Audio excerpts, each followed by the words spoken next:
రామ్నగర్ బన్నీ ఈ కళాఖండాన్ని చూడటానికి రెండు కారణాలు. ఒకటి book my show and IMDb. ఈ కళాఖండం వచ్చింది అని తెలుసుకుని దీన్ని చూడాలా వద్దా అని కొట్టేసుకుంటూ ఉంటే అప్పుడే వచ్చింది ఒక ఆలోచన మైండ్లో. బుక్ మై షోలో దీని రేటింగ్ ఎంత ఉంది చూద్దాం, దాన్ని చూసి డిసైడ్ అవుదాం అని అనుకుని కట్ చేసి చూస్తే దీనమ్మ షాక్. 7.4 ఉంది రేటింగ్. గుంటూరు కారంకే 6.6 ఉంది కదా, దీనమ్మ జీవితం అని అనిపించింది. అసలు నిజమా అబద్ధమా అని తెలుసుకోవడానికి ఐఎండిబి చెక్ చేశా, ఇదైనా సరిగ్గా ఉండిద్దా అని. అంటే ఏం చూస్తాంలే అని ఒక ఫీలింగ్ రావడానికి డిఫరెంట్ సోర్సెస్లో చెక్ చేస్తే అప్పుడు మిక్స్డ్ ఫీలింగ్ వస్తుంది కదా, అప్పుడు ఈ సినిమా ఏం చూస్తాం అని ఒక ఫీలింగ్ వస్తుంది. దానికోసం ఐఎండిబి చూసా, మళ్ళీ షాక్ అయ్యా.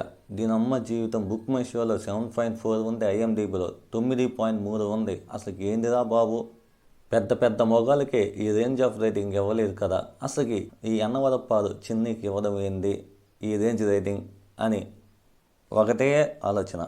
సినిమాలో అంత రేంజ్ ఆఫ్ రేటింగ్ ఇచ్చే అంత ఏముంది అసలు స్టఫ్ అని మూవీ చూడటానికి డిసైడ్ అయిపోయా. ఏదేమైనా సరే డిసైడ్ అయిపోయా అంతే, సినిమా చూద్దామని. ఎంతోమందితో ట్రోల్ అయిన హీరోకి ఈ రేంజ్ రేటింగ్ అంటే మామూలు మాటలు కాదు, మామూలు విషయం కూడా కాదు. సరే మూవీని చూద్దామని స్టార్ట్ చేశా. ఫస్ట్ సీన్, ఫస్ట్ షాట్ అది చూసిన తర్వాత ఎక్కడో కొడుతుంది సీనా అని అనిపించింది.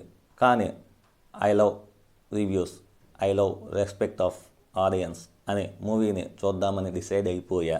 మళ్ళీ ప్లే బటన్ మీద నొక్కాను, ఎలాగో హీరో పీక నొక్కలేదు కాబట్టి. ఫస్ట్ సీన్ చూస్తున్నప్పుడు హీరో యాక్ట్ చేస్తున్నారా లేక స్కూల్ ప్లెడ్జ్లో వందే మాతరం చదువుతున్నారా అని అనిపించింది. అసలు ఆ డైలాగ్ డెలివరీ ఏందిరా బాబు అని అనిపించింది. తర్వాత డౌట్ వచ్చి మళ్ళీ వెనక్కిపోయి బుక్ మై షోలో రామ్నగర్ బన్నీ అని టైప్ చేసి రివ్యూ చూసా. మళ్ళీ అలాగే 7.4 ఉంది. నా కళ్ళను నేను చెక్ చేసుకుందామని మళ్ళీ పైన చూసా, రామ్నగర్ బన్నీనా లేకపోతే అన్నవరపాలు చిన్నయా అని మూవీని. రామ్నగర్ బన్నీనే సినిమా 7.4 రేటింగ్ ఉంది. ఎక్కడ తప్పు చేశానా అని ఆలోచించాను. మళ్ళీ ఐఎండిబి చెక్ చేశా, సేమ్ 9.3 ఉంది. సరే అని మళ్ళీ హీరో పీక మీద నొక్కాను, అదే ప్లే బటన్ మీద నొక్కాను. ఆ సీన్ ఏంది, ఆ సిచ్యువేషన్ ఏంది, అసలు ఏం చేస్తున్నావురా నువ్వు అని అనిపించింది. రివైండ్ చేసుకున్నాను మళ్ళీ, రేటింగ్ నిజమేనా అని.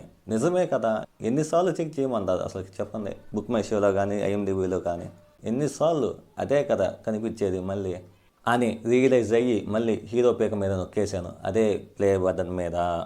సరేలే, first impression is the best impression అని అన్నారు కదా, అది తప్పు అని ప్రూవ్ చేస్తారని గట్టిగా నమ్ముకొని మళ్ళీ చూడడం స్టార్ట్ చేశా మూవీని.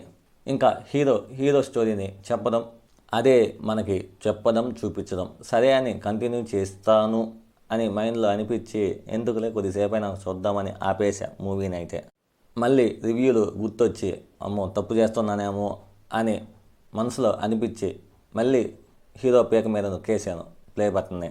అప్పుడు మనోడు అమ్మాయిలు కాలేజీలు అని అంటూ ఉంటారు, వారు ఏం చెప్తున్నారో ఏం చేస్తున్నారో అవి మన బుర్రకి ఎక్కవు. ఎందుకంటే ఆ ఫేస్లో ఉన్న ఎక్స్ప్రెషన్ చూసి చికాకు బుద్ధిద్ది. ఆ దెబ్బతో చెవులు ముక్కు అన్నీ ఉన్న రంధ్రాలన్నీ మోసుకుపోతాయి. ఆ దెబ్బతో వినిపించదు, కనిపించదు, ఏమీ అనిపించదు. అసలు ఎందుకు స్టార్ట్ చేశాను రా వద్దులే అని కట్ చేశాను. మళ్ళీ ఇంకో 2 days తర్వాత మళ్ళీ మూవీని చూద్దామని స్టార్ట్ చేశాను. ఇప్పుడైనా బాగుండిద్ది, రేటింగ్స్ బాగున్నాయని మూవీకి మళ్ళీ స్టార్ట్ చేశాను. ఇంకా సరేలే రేటింగ్స్ బాగున్నాయని స్టార్ట్ చేశా. ఇంకా మనోడు ఆ కాలేజ్ సీన్స్, అదే కాలేజ్ విద్యార్థుల నుంచి ఎస్కేప్ అయ్యే సీన్స్ ఏదైతే ఉంటాయో నా భూతో నా భవిష్యత్ అన్నట్టు ఉంటాయి. అసలు వీరేందో వీరి అలవాట్లేందో అని అర్థమై సావు మూవీ మొత్తం చూస్తున్నప్పుడు. ఎందుకు వీరు ఇలా బిహేవ్ చేస్తున్నారని మూవీ చూసే వాళ్ళకి అర్థమైతే వద్దు. వీరి నిబ్బా యాక్టింగ్ అసలుకి మూవీ మొత్తం. ఫస్ట్ 10 నిమిషాలు మూవీ చూడడానికి నాకు 2 రోజులు పట్టింది. అలాంటిది ఈ సినిమా బుక్ మై షోలో 7.4 రేటింగ్ ఏంది అనేది ఎవ్వరి ఊహకు అర్థం కాలేదు. ఇది ఇలా ఉంటే ది గ్రేట్ వెబ్సైట్ ఐఎండిబిలో 9.3 రేటింగ్ ఉంది. అసలు ఏ ఊహకి అందలేదు. ఇలాంటి సినిమాకి 9.3 ఏందిరా, ఇలాంటి సినిమాకి ఉండాల్సిన రేటింగ్ 3.2 ఆర్ 1.2 ఆర్ 2 ఆర్ 1 ఇలా ఉండాలి. కానీ తప్పు ఎక్కడ జరిగింది, బుక్ మై షోలో జరిగిందా లేదా ఐఎండిబిలో జరిగిందా, ఎక్కడ జరిగింది లేక నాలో జరిగిందా అని ఒకటే ఆలోచన మైండ్లో. లేదు తప్పు నాలో జరగలేదు, అవునవును, నాలోనే జరిగింది. 10 నిమిషాలు సినిమా చూసి జడ్జ్ చేయడం తప్పు అని మళ్ళీ ప్లే చేయడం అది నా తప్పే. అలా ప్లే చేయకుండా ఉండాల్సిందే. ఇప్పుడు ప్రశాంతంగా ఉండేవాడిని. అనవసరంగా ప్లే చేసి నా ప్రశాంతతని కోల్పోవడం నేను చేసిన మొదటి తప్పు. స్టార్ట్ చేసిన 10 నిమిషాలకి మళ్ళీ బేబీ లాంటి లవ్ స్టోరీని చూడడం అసలు వీన్ని ఎందుకు లవ్ చేస్తుందో, దేనికి లవ్ చేస్తుందో అసలు క్లారిటీ అనేదే ఉండదు. వారేమన్నా ప్రభాసా లేక సంపూర్ణేష్ బాబా చూడగానే లవ్ పొందడానికి? ఓకే, వాని లవ్ చేస్తుంది, కానీ చూసే యాంగిల్ ఎలా ఉండాలి, ఏ యాంగిల్లో ఉండాలి, కానీ ఇక్కడ ఆ కోవాలో ఉంటుంది. దాన్ని లవ్ అనాలా, దానికోసం అనాలా అనేది అర్థం కాదు. అసలు వరస్ట్గా ఉంటుంది. మూవీని స్టార్ట్ చేసిన 2 నిమిషాలకే మూవీని ఆపేయడం జరుగుతుంది. ఎందుకు అని నా మైండ్లో ఒకటే ఆలోచన, ఒకటే దిగులు. మంచి రేటింగ్ ఇచ్చిన సినిమాని చూడలేకపోతున్నానని ఒకటే దిగులు మామూలుగా ఉండడం లేదు. ఆ దిగులు నా మైండ్లో కానీ నా ఒంట్లో కానీ. ఈ మూవీని స్టార్ట్ చేస్తున్నప్పుడు నాకు కొన్ని అడ్డంకులు జరుగుతున్నాయి. అది నా మంచి కోసమా లేక హీరో మంచి కోసమా అని నాకు అర్థం కాలేదు. మూవీ మొత్తం చూద్దామన్న నా క్యూరియాసిటీని ముందుగా దెబ్బతీస్తుంది హీరోనే.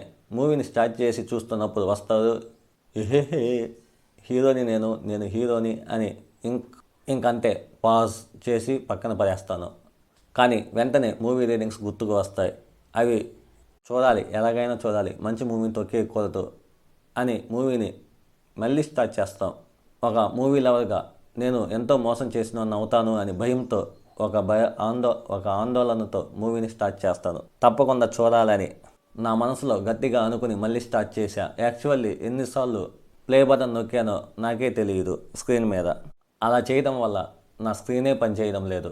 వాడిని ఏమనాలో ఏం చేయాలో అర్థం కాక 10,000 బొక్క అవుతాయేమో అని భయంతో పాజ్ నొక్కకుండా ఈ మూవీని కంప్లీట్ చేసి ఒక గొప్ప సినిమా గురించి 10 మందికి చెబుతా అని అనుకొని స్టార్ట్ చేశా. మళ్ళీ అదే రిపీట్, సేమ్ సిచ్యువేషన్. ఇంకా దీన్ని చూడలేమని భయం వేసింది. దిగులతో ఏం చెయ్యాలో తెలియక, ఏం అర్థం కాక అలా నడుచుకుంటూ వెళ్తూ ఉంటే ఒకటి గుర్తుకు వచ్చింది, ఇంకా దీన్ని 2xలో పెట్టి సినిమాను చూసి కంప్లీట్ చేస్తే ఎలా ఉంటుంది అని. కానీ మూవీని జెన్యున్గా చూసి చెప్పాలి, బాగుందా బాగలేదా అని. అప్పుడు గత నిజాయితీ అని మళ్ళీ మూవీని స్టార్ట్ చేశా. ఈసారి కంప్లీట్ చేశాను.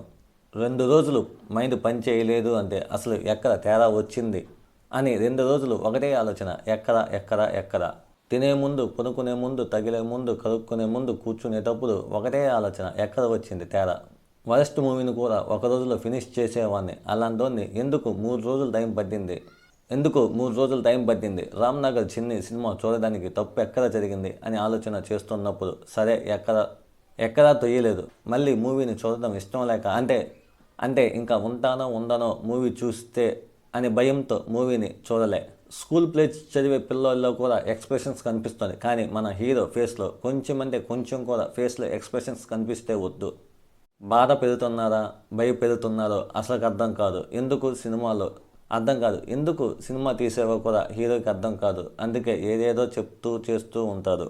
మూవీలో హీరో గ్యాంగ్ అతి చేయమందే ఓవర్ అతి చేస్తారు. అసలు ఏందో వీళ్ళ అలవాట్లు అని అనిపిస్తుంది. ఎందుకు వస్తున్నారో, ఎందుకు డైలాగులు చెబుతున్నారో తీసేవారికైనా అర్థం కాలేదనుకుంటా. అందుకే మూవీ ఎలా తయారైంది. అసలు మూవీలో ఏముందిరా బాబు, దీనికి 3.4, 7.4, 9.4 రేటింగ్లు ఇచ్చుకుంటూ పోయారు. అసలు మెంటల్ ఎక్కింది మూవీ చూడడానికి. IMDbలో 2,000+ రివ్యూస్ ఉన్నాయి. అంతమందికి మూవీ విపరీతంగా నచ్చింది అంటే మామూలు విషయం కాదు. అసలు మూవీలో ఏం లేదు. అంత నచ్చడానికి మూవీలో చెప్పుకోదగ్గ scenes and emotions, love story అలా ఏం లేవు కదా. ఇంకా ఏం కనెక్ట్ అయ్యారు ఆడియన్స్? అసలు ఏం నచ్చింది మూవీలో? హీరో యాక్టింగ్ నచ్చక ఇలా రివ్యూ ఇస్తే ఇంకా సినిమా తీయదు అని అలా రేటింగ్ ఇచ్చారా?